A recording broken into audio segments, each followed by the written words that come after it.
everyone, and welcome to our podcast, Clear as Mud, where we talk to game developers from all walks of life about their personal and professional journeys.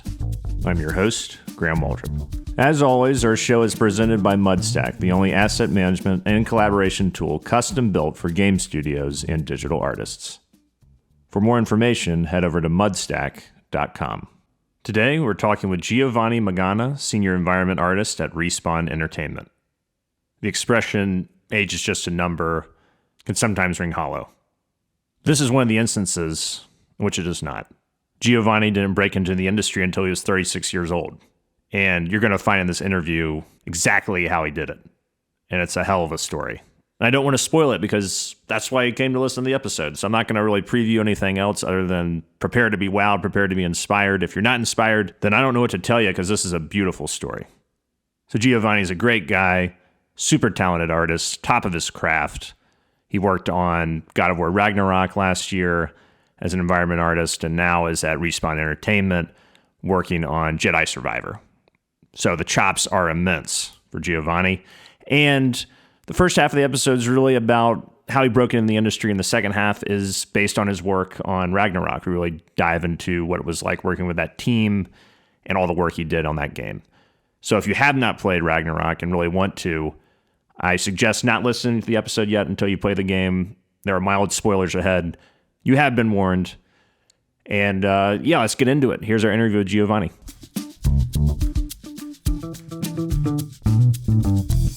So Giovani, your career has not followed a traditional path in the sense of how you walked it and how long it took you to get there.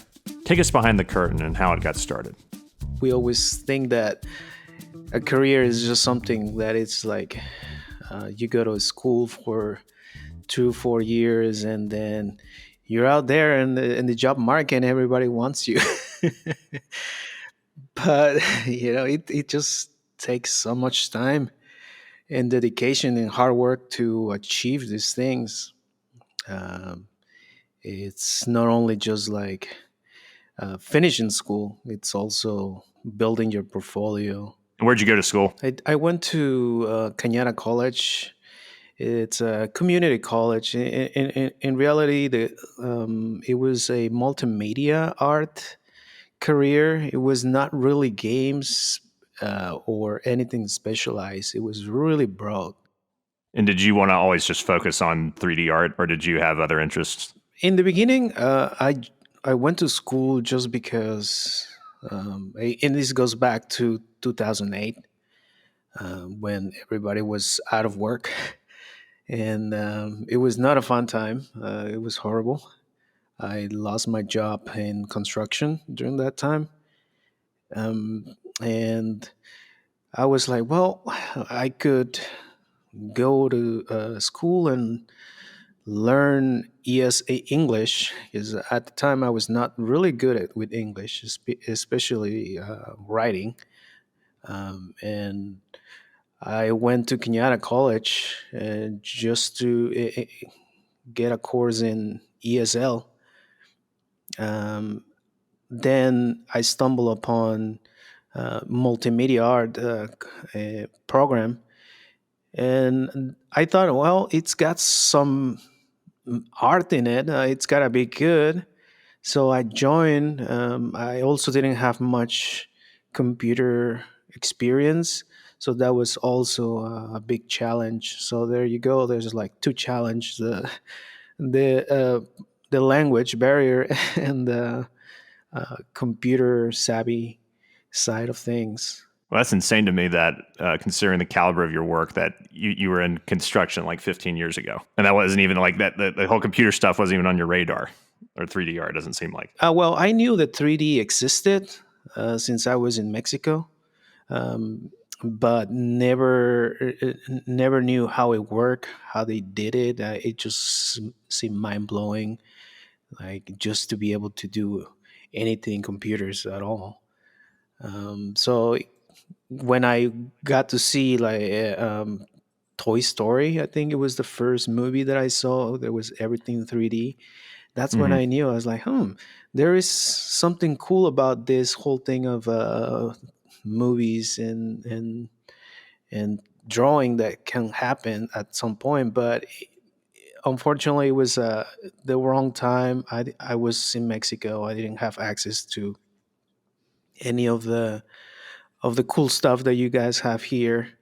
So I ended up just forgetting about that until like I went to school. When you enrolled in there, you just learned Maya, or you're learning other things, other applications too? It was Maya, just intro and like bouncing ball and like walk cycles and stuff like that. Hmm. I also had like intro to drawing, intro to painting, intro to all of the other stuff. Uh, Out of all of them, I think animation became my first love.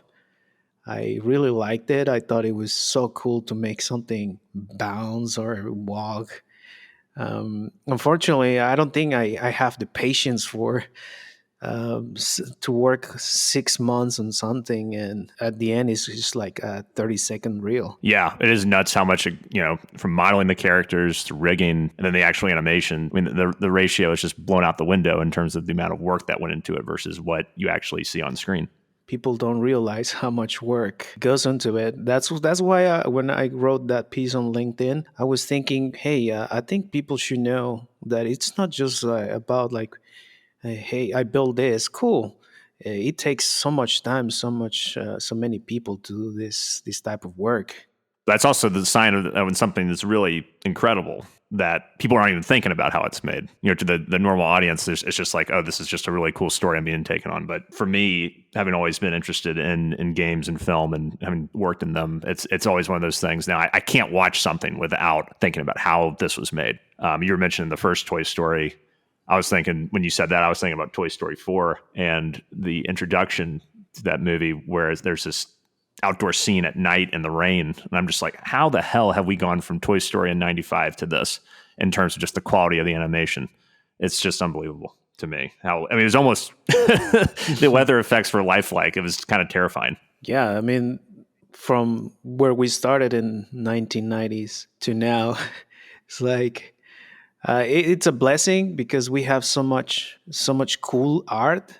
But I think we've gone from like shooting stuff in real life, building live sets to like green screens, or it's just mind blowing. All of that to me.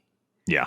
I always love when things are able to be blended. You can blend green screen, VFX with practical sets to sort of create this fully realized world. I think the Last of Us show right now is doing a really good job of that, of taking these environments where you can't tell if it's an effect or not, Yeah. because they're on a practical set, but they're definitely doing some things, of like the cordyceps fungus to enhance it a little bit more with CG. But it's not like, oh my god, this is CG and takes me out of the experience. But I think the CG is helped by the practical effects and vice versa.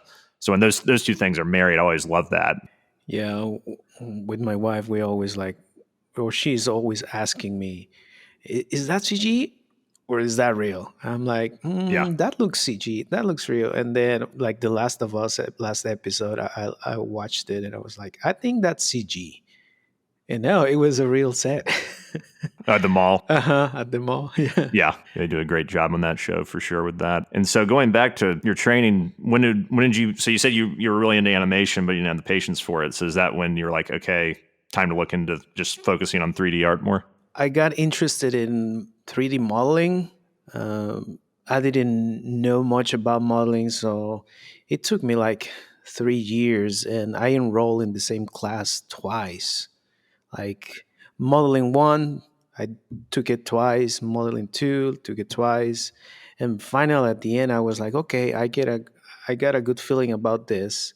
So I ended up doing that for maybe 4 years, but I was not satisfied with. I don't know, something about it didn't feel good to me. So I went back to drawing a little bit more. You think you just got like kind of burned out on it?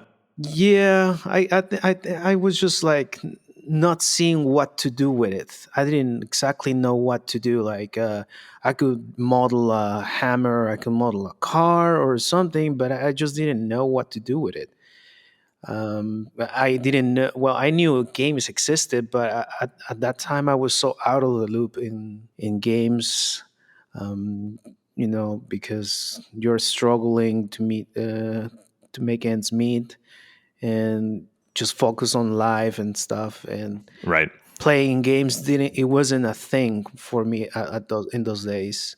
So it wasn't like a really big, I guess, goal in the sense of like you knew you wanted to go into the games industry or film or something like that. Yeah, exactly. For me, it was more like I know it's computers. I know it's something cool, and at some point it's gonna pay off. Just stay on it. It sounds like you were pretty much self-taught outside of the classes. Was the teacher really hands-on, or were you just learning what you put into it? My teacher was mainly an animator, and what he knew, it was just like how to do things, not in an efficient way. I gotta say, but he knew how to help me. But overall, it was mainly me finding out in YouTube how to do things. I think I found video game modeling for video games afterwards, which was mind blowing for me. It was like, oh wow, there is something that you can do besides making fun characters. You can actually do stuff for video games. So is that when you started to apply for jobs into the industry? I finished school, but I gotta say my portfolio was really bad. Yeah, that's how it Yeah, is for everybody, man. yeah. I mean, it isn't that it was bad, but it didn't have a direction. My portfolio had all sorts of like graphic design things. I don't know, other classes that I had portfolio for it too, and some 3D modeling. So it was all over the place. Unfortunately, for me, I tried to apply with that, but yeah, I can see it now. It was a terrible, terrible portfolio. Yeah. Well, also, especially you're saying like there's no direction to it, Hmm. that, and you're applying for specific jobs. And if things in your portfolio don't speak to that job, then it's like, oh, what's the point, right? Yep. Did you get feedback on that from the places you applied to? Or did you just start picking up on, okay, this is not how I should be applying to jobs? I went back to school again. I just wanted to be in the lab at all times, just practicing whatever it was. And a friend of mine in the lab, he was like, "Hey, why don't you try environment art for games?" I was like, "What's that?" And so he showed me what he was doing, and it was a really cool scene in inside on I can't remember especially, but it was like a vineyard or something with barrels and stuff. And I saw it was like, okay, well, that is really cool. And then go back to YouTube and start watching YouTube videos about environment art. After I found environment art for games, I thought it was like a really cool mix of modeling and sort of painting at the same time. And that's kind of where what I wanted to be at. After that, it was just I had my goals. I don't know. I just work on it really hard for maybe another 3 years, 3 to 4 years. What kind of objects or environments were you creating? So I took a class for online, and it was all building a sci-fi scene. And I did it the first time. It was horrible. I didn't like it at all. That's the good thing about figuring out if you are doing it right. Is if you know that it doesn't look right, that's great because you are learning from your mistakes. So I'm always being hard on myself, and I didn't like it. So I took the class again, and next time I was already, I had the outline. I knew what I wanted to do. So I think the second time it looked so much better. That's awesome. It's cool that you could acknowledge that and then go back and make it what you wanted to. So I think there's a lot of instances where people aren't able to go back or they're not seeing that they didn't do as good a job as they could. So, Yeah, yeah. Sometimes we are just happy. We're like, hey, my mom likes it. It's right. I did it. yeah, I my crossed the friend. finish line. Yeah, Yeah. exactly. Yeah. Having that higher standard really makes a difference. So what were you doing while you're taking all these classes and building up this portfolio? What were you doing to earn a living during that period? Oh boy. I was always in construction, and it was hard to find work during those days. So I ended up, because I know a little bit of haircuts. So I ended up going to a barber shop. I worked there Oh, part cool. time. Nice. So yeah, so I did that for like pretty much 4 years while I was finishing school. I would go to the haircut to the barbershop after school or in the morning and on the weekends, and that kind of kept me going. Then it was just I did a little bit of forklift, and construction mainly became after everything picked up. I went back to it, and I was like a subcontractor, I guess. I became good doing tile work and other sorts of carpentry stuff, and I was doing great there until 2016. Then I found somebody opened the door for me on a game called Walking Dead. Before you got that opportunity, did you have moments of doubt beyond maybe not knowing exactly what was going to happen, but can you realize this dream that was forming? I got married in 2016, and I was already doing some good money in construction. Um, it was it was something unexpected, because I was like, I've been on this for 8 years. I have to make a decision. I have to either continue on and with my dream of being an artist, or just be good at construction and make money and feed my family. I set myself a goal. I was like, this year is gonna have to happen, or otherwise I might, who knows, I'm gonna put it on hold, definitely. I was that year, I just dedicated more of my time building a portfolio, and I did it because I was seeing progress in my work. I was noticing that my work looked a little bit more like the stuff that I was seeing on ArtStation, and it was dumb of me if after all this time and finally achieving some progress, just give it up. So I told my wife, I'm just gonna stay on this for a little bit, help me out, and if it happens, if not, I'll live forever. Like, I tried at least. Oh, so you just focused strictly on just working on your portfolio. You weren't even doing the secondary jobs at that point. No, at that point, I just gave it up. I was you can't do everything, so I gave up getting money for that time. Oh man. Um, Yeah, you really pushed all your chips in the middle of the table there. That's awesome. I know, No, that's really cool. but I was just sure that just the quality was getting there. It just needed a little bit more polishing. And that's when I finished my first environment. I even, like, I remember driving from San Jose all the way to LA just for one meetup. Um, there was a recruiter who was going to speak about how to get in the games, and I was like, I need to know. So I drove all the way there, and I heard, okay, you have to have one full environment and a few props finished, and that stuck with me. After that, I knew the outline, what she was saying, what you need to do, and so when I came back home, I started working diligently on that. And where did your work ethic come from? Because you obviously got a hell of a work ethic. Was that instilled in you by family, or was that experience? A little bit of both. I think it's just my background, I guess. From coming from Mexico, where and not having much either. I guess all of those stories, all of those things, just develop some sort of like work ethic and determination or resilience that helps you overcome anything. You learn the value of hard work, uh, the importance of perseverance, and just mental toughness overall. Yeah.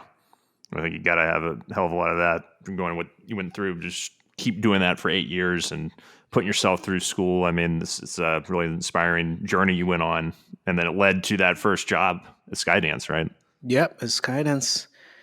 Oh man, I got so excited the first day they called me. Apparently, they were closing applications because they didn't have enough or the right people.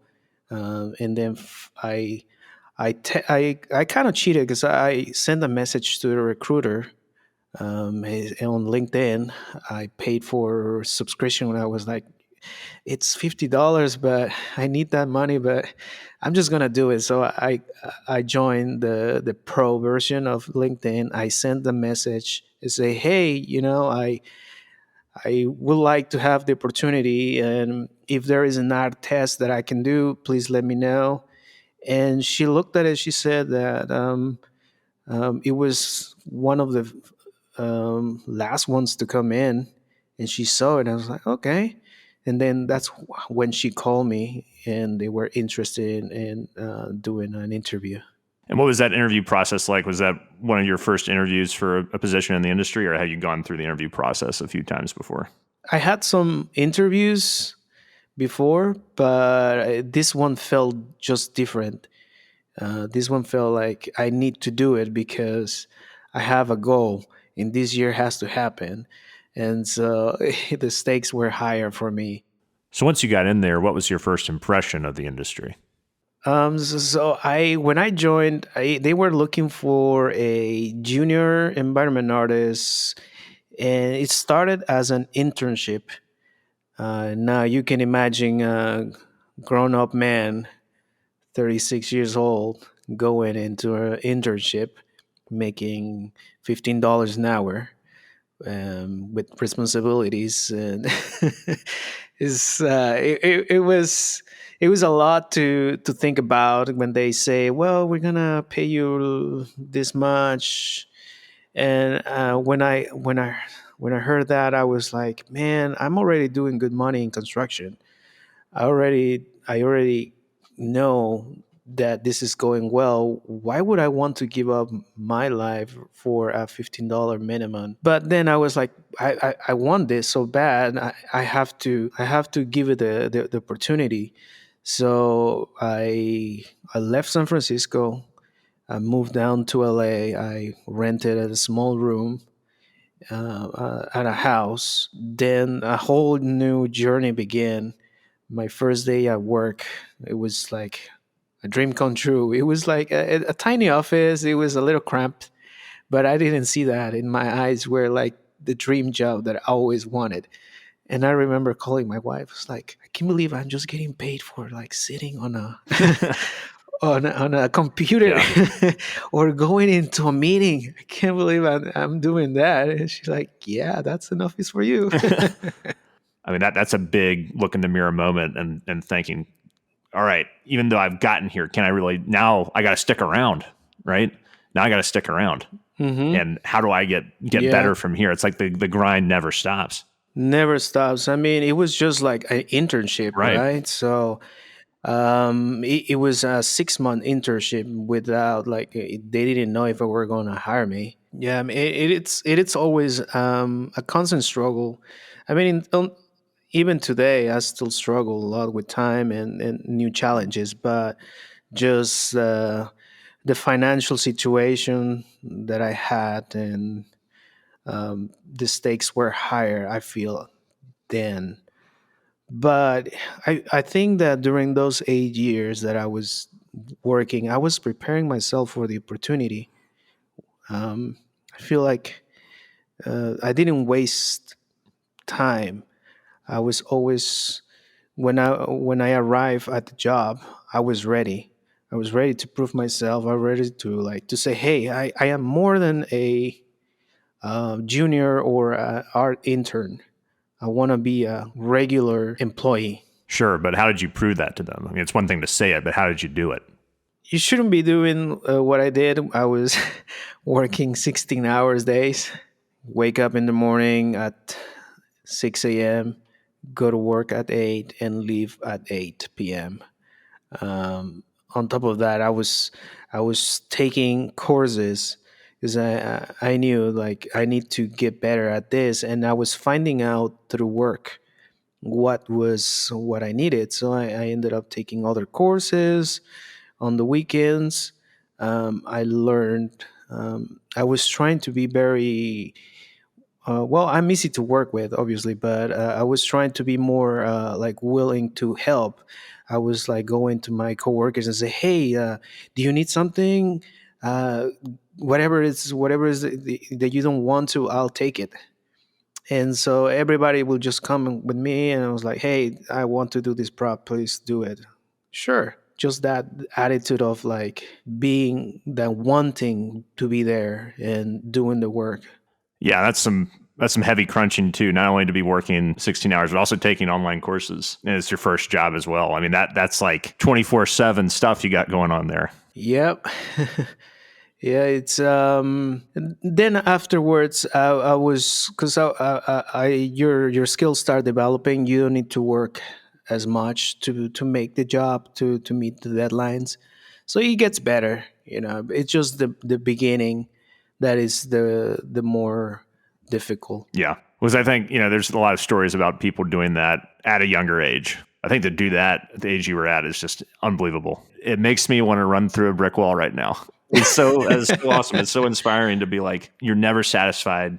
You're always getting better and you're going to do anything you can to do it. And it doesn't matter what's going on in your life. It's a true artist right there, man. That's hats off to you for achieving your dream. I mean, and keeping it. That's really the biggest part is you're keeping it. Yeah, my favorite words always been hard work and Yeah, perseverance. this story embodies that for sure. So did Skydance? Obviously, I would hope they took note of what you were doing and gave you a full time position. Yeah, so after my 6 months, they hired me full time. It was awesome. I learned from them so much. At some point, right when I had it, everything, all I wanted. Also, my wife and I, she moved down here later on, and we rented an apartment. We had it everything set up. Layoffs came up, and I got laid off. Oh man, oh, such is the industry It's though. always something. Yeah, I mean, looking back, it was like I was at the right spot, and then something bad happens. I'm like, what else could Yeah, happen? Of course, layoffs. you should have a pretty good portfolio at that point. I would hope to just keep going. Yeah, I mean, the game was not finished. Yeah, so that's the problem. Is I it was so fast that I didn't even get screenshots or anything. So when they escorted me out, they didn't even let me grab anything. So, okay, fine, bye. But I don't know. They just saw in me that that I was a good employee and I was doing hard work. Luckily, one of my other coworkers, he quit the job a month later. So they laid me off. I was off for like a month and a half, and they gave me a little severance package. Later on, my coworker he calls me, "Hey Gio, I'm leaving," and he's like, "I'm going to ask them if they want to hire you back." Because it made sense. They were finishing the job, the game, and they needed somebody right away. And what better than somebody who already knows the style, who knows the work and everything. So in the end, I they called me back and say, "Hey Gio, we want you back." Oh, well, that's cool. That's how that worked out then.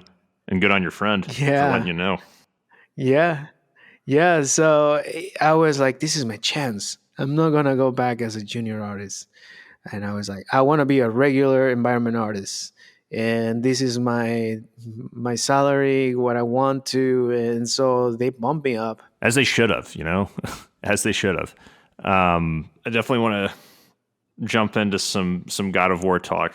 I think anyone who's listening to the Oh show yeah, knows super big God of War fan. I've been with Kratos since 2005, since he was born. So got a big relationship there with the big man.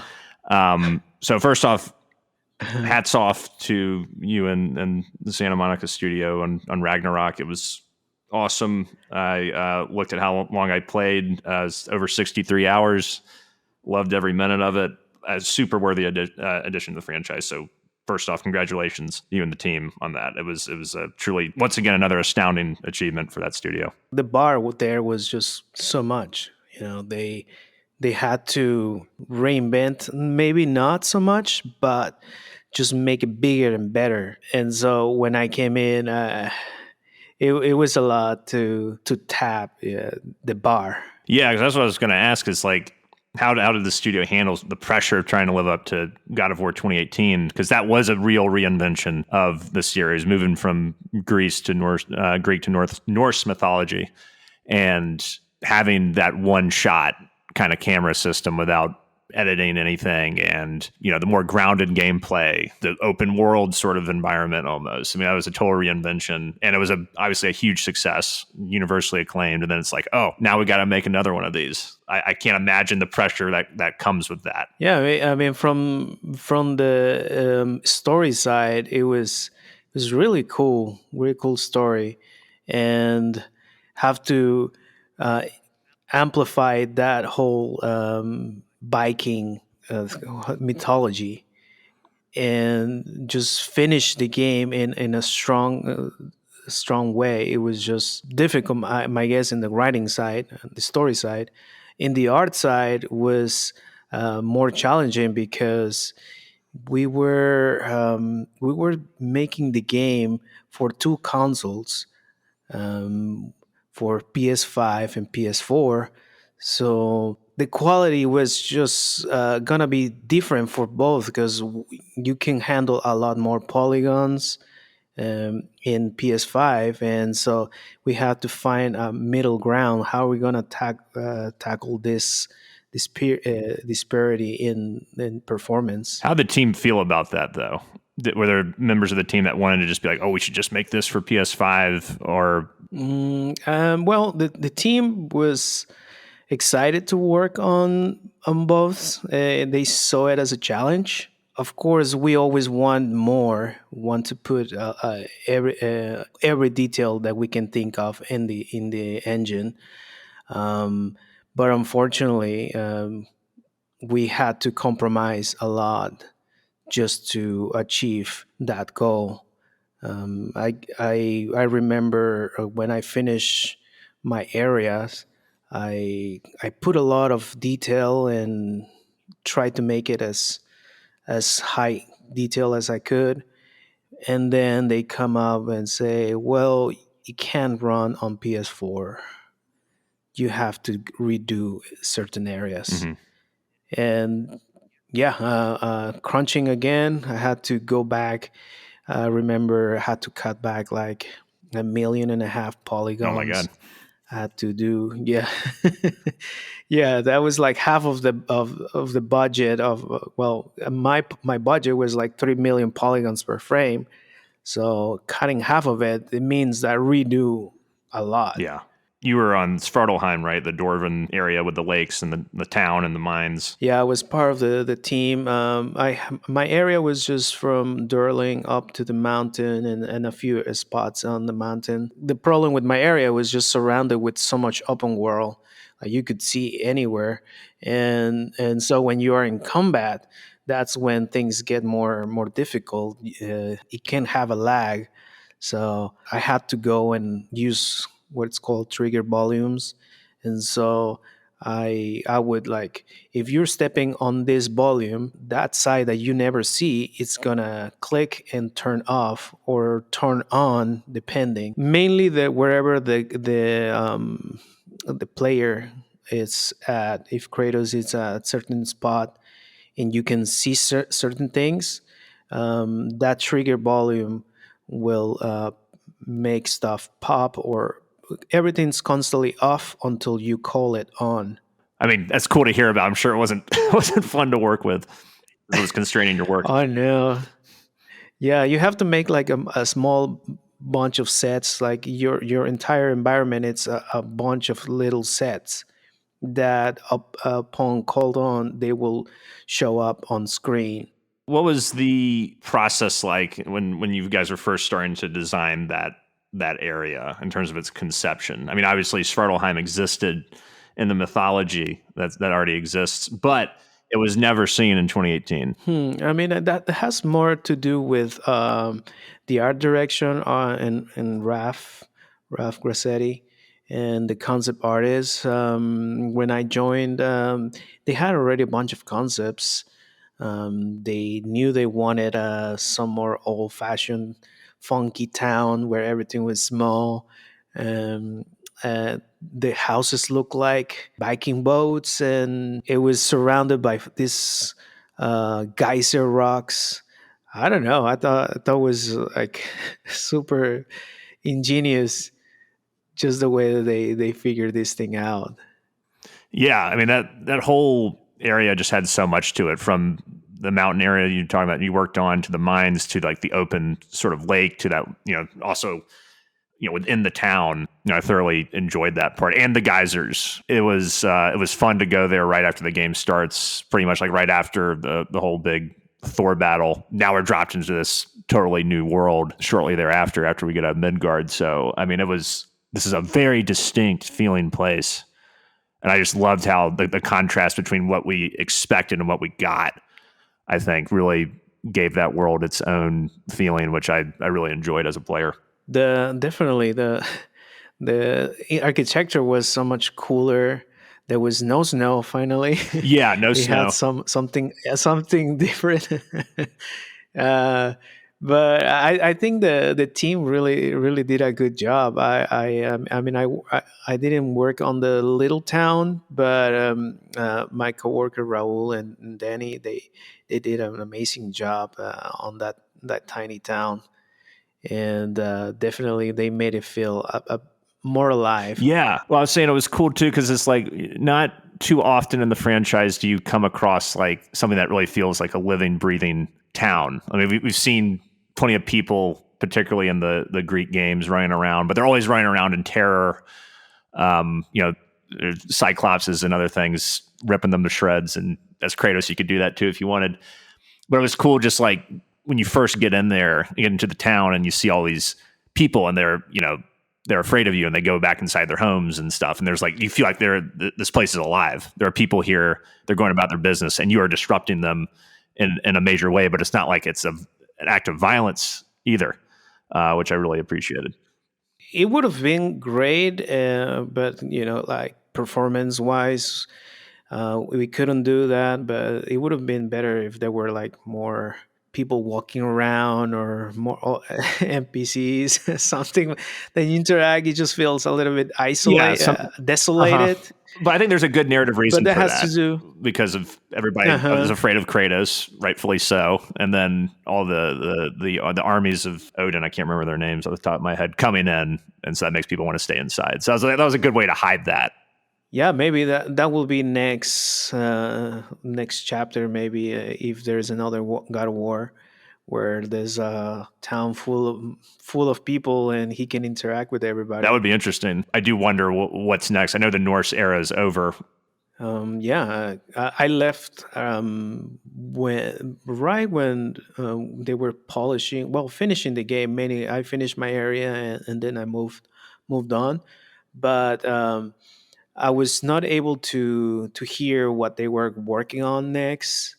I'm guessing the Santa Monica team loves the God of War franchise, of course, but you want to, as an artist, you want to develop new things, work on something new, and instead of losing the people who are tired of the franchise, maybe come up with something new would be revitalizing for the studio. Yeah, I mean, I would definitely play anything that studio makes. I mean, top of their class and everything. So whatever the product is, whether it's a new God of War or some new IP, can't wait for it. I'm interested in the sort of the iterative process of what you were building when you're creating your assets, in terms of like turnaround time, feedback, revisions, that whole process. What was that like when you were? I know you talked a little bit about having to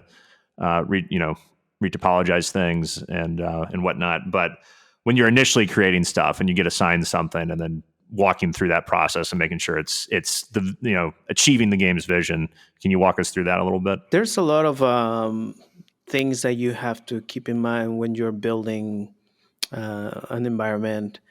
First of all, you have to match the style, and you have to match the concept a little bit. So they give you like a style sheet of things that you can use. After that is mainly up to you, and help from the art directors. When I was building the town, I knew that I needed um, lots of architectural elements, and so I have to also make it in a way that it's efficient, so it can run. And I have to come up with creative ways to make this architecture. I will have to show you on the computer how to do it, but definitely, doing the way that I did it, it kind of saved me a lot of textures, a lot of polygons, and also they wanted me to use the rocks that were available, to use the geyser Hmm. rocks, but I was like, I don't like the rocks. Why didn't you like You them? always think, right? You always think, yeah, your rocks, you can do Sure. better. It's an artist thing. It's like I can do a brick better than the other person can. But in the end, they let me try. They were okay. Yeah, if you don't want to use them, go ahead and blow our mind. So I did the first pass on the geyser rocks, and it was not what I wanted, and I was not excited. So I did it again. Of course, I did it in my time. Some of this work I did it at home, figuring out if it's okay or not. So at the end, I was able to come up with a sort of like modular kit, um, that I was happy with. They liked it, and I populated my entire area with it. I would have liked to the my area was larger for that, but for that modular set to shine. But it was enough for just for the purpose of repeating elements in reusing assets. Hmm. So how many total iterations do you think went into that? Let's say the finished product was, I did it twice. The first time I didn't like it, so I have to redo everything. And I presented it again, and that's when they like it. But in the process, you're figuring out materials, you're figuring out colors, you're figuring out texture of the actual stone. So this is when the environment art kicks in. You have to. Well, I watch a bunch of videos about geysers. Watch National Geographic videos showing geyser stuff. What I would have liked is go to Yosemite on a field trip and take pictures there and feel it. But I didn't have the time or budget at the time, guess, and I had to do it everything by watching videos. You also have to look for like um, the scientific terms of the names of the stuff that you're looking for online, so you're not just guessing. Well, yeah. Next time I freeze a geyser, I'm going to think about you. Yeah, we would like people to just go around, just play and look, not just go from point A to point B without even like s- looking how things are done. I know it's a big game, and you are constrained by a lot of time, a lot of pressure from people who want you to finish, and it's never gonna look as polished as you want. But we try really hard to uh, figure, hey, there's people out there who really look at the quality of things, and we want them to recognize this. Like, for example, one of my coworkers, he was obsessed with the way you tie a knot, a nautical knot. And so he had to do it the right way, not just like some funky stuff. He had to do it. So that's kind of like the attitude that everybody has. Yeah, and that shows. I mean, the detail of the game's incredible. I mean, I'm not a big photo mode guy in terms of actually using photo mode, but I like looking at people's photo modes or photos they take in photo mode in the game, especially on Reddit. And man, it really just sells how beautiful the game is. I mean, you could tell by playing it, but when you see someone really like take the time to stage like an incredible photo in any of those environments, it's just like, man alive, what a team. In general, but the art is just unfreaking believable. Yeah, I mean that is just um, technology enabling us to do all of these things. Yeah, Otherwise, we would be stuck with lower polygon count or not even realistic right. stuff. So kudos for all those people who work hard on this technology. Yeah, no, for sure. What's the texturing process like over there in terms of once you got your models ready and UVs laid and all that? What do you guys do for texturing? Well, you always have to choose what's more efficient and cheaper in terms of memory. So it's hard to make everything uniquely painted in your um, painter software. So you always end up like texturing everything inside of the material editor, uh, which is different than painting everything on the software painter. You paint it with masks, and definitely that gives you less detail, less quality of what you want to paint, like by hand on certain rock. You end up using masks, like black and white mask. Wherever you see the white, the color or the material shows up. So we used a lot of that. We did a lot of tileable textures, uh, tileable trim sheets. For those who want to enter the game industry, it's you need to use these things. Tileable meshes and all sorts of ways where you can just make one thing and be able to uh, use that mesh, distort it in a different way, and then you have a totally brand new asset. Yeah. Well, what was funny is when I was first learning about how all this worked, I used to think, oh man, that's bullshit. They just take the same tree or whatever and just move a few branches, scale it down a little bit, and then I actually had to go make an outdoor level, and I was like, nope, I understand exactly why this is done this way, because having to do every single thing, you'd lose your mind. And it just Oh slows you yeah, down. It slows you down so much, especially when you're making such a big yeah, game like Ragnarok. I mean, one of the biggest uh huh. games I've ever played. Like a modular design and all that stuff is just inherent in its success. Yeah, I mean that's part of the skill. If you can't tell the repetition, you did a good Yeah, job. But if you start seeing the same rock, same thing everywhere, especially with props, unique props, if you repeat it more than once, you're already like putting it in the game too much or in the same level.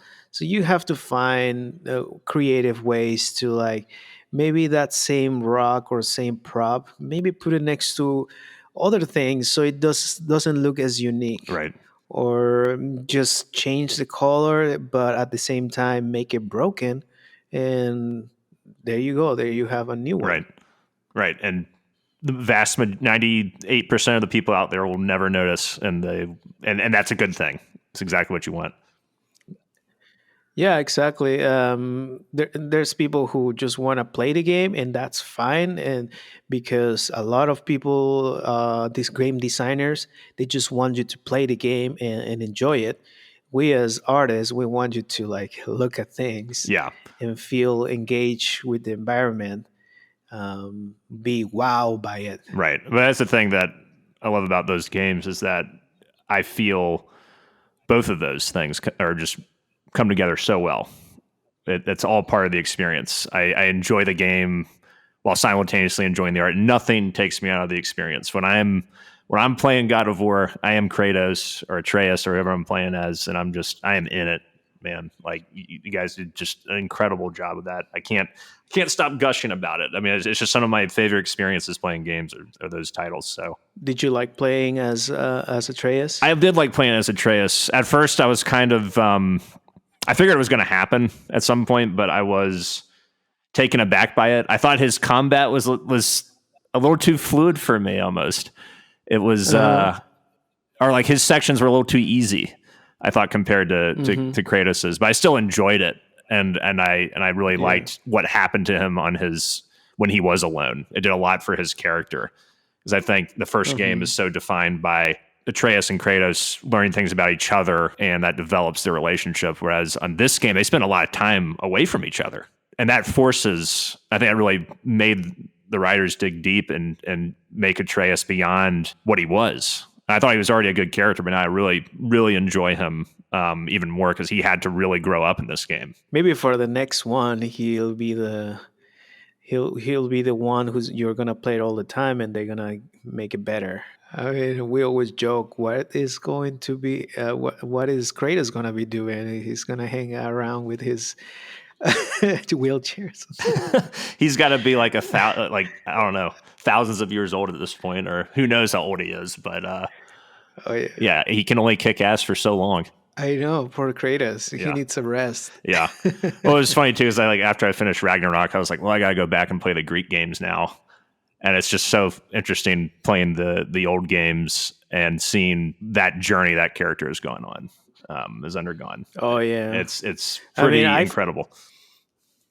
I remember when I played. I can't remember what number is it, but he's riding a giant monster or head. I can't remember. Was a hand, and he was playing on top of a hand. And Oh, that oh was my god, three. that was Yeah.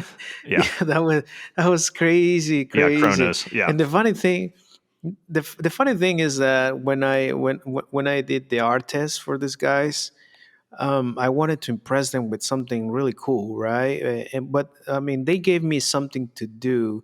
It was a little mausoleum. I was like, okay, cool, a little mausoleum for artists. I was like, but these are the guys who make stuff, crazy, crazy stuff. Hmm. So I ended up doing a version where there's like a giant minotaur Nice. stone thing, and then in his hand he's holding a mini island, and on top of that island, well, he's not holding, there's a chain holding the mini island, and on top of that mini island there's the mausoleum.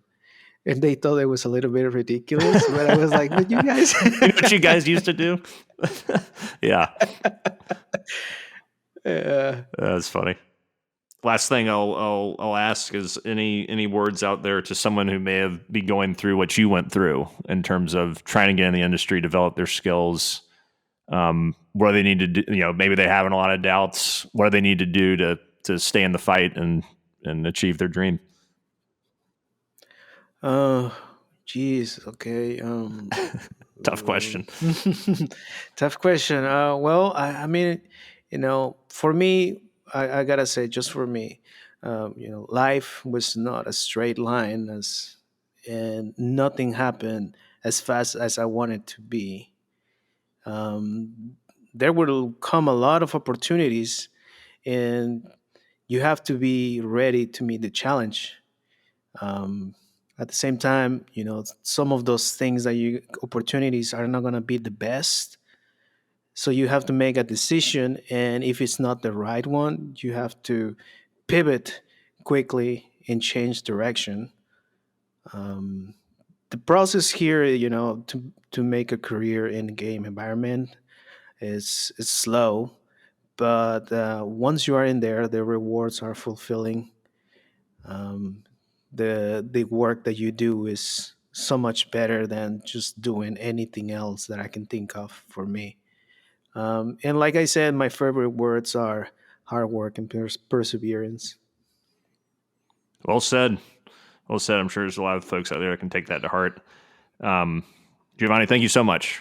What an episode. This was a total blast, and looking forward to the new Star Wars game you're working on. It's coming out soon. Yeah. The sequel to Fallen Order. It's gonna be great. Yeah. So that's coming out, and congratulations on that as well. So look forward to seeing what you do in the future, and thanks again for being our guest. Oh, thank you for inviting me. It was fun. It was my first interview, so I was a little bit nervous. Oh, you did great. I hope it didn't come through. No, you did awesome.